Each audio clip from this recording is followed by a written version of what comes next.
একজন মা ছাড়া পৃথিবীতে কেউ আপন হয় না।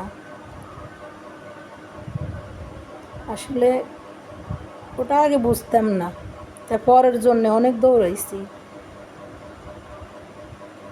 আর যখন সন্তান অসুস্থ হয়েছে তখন বুঝতে পারতেছি যাদের জন্য করছি চুরি তারাই বলে চোর। আর 1 মাস যাবৎ আমার ছেলে ছোটটা খুবই অসুস্থ, যা বলে কখনো কাউকে বোঝানো সম্ভব না। একটা মিনিট ফোন করে খবর নিব সেরকম একজন লোক নাই।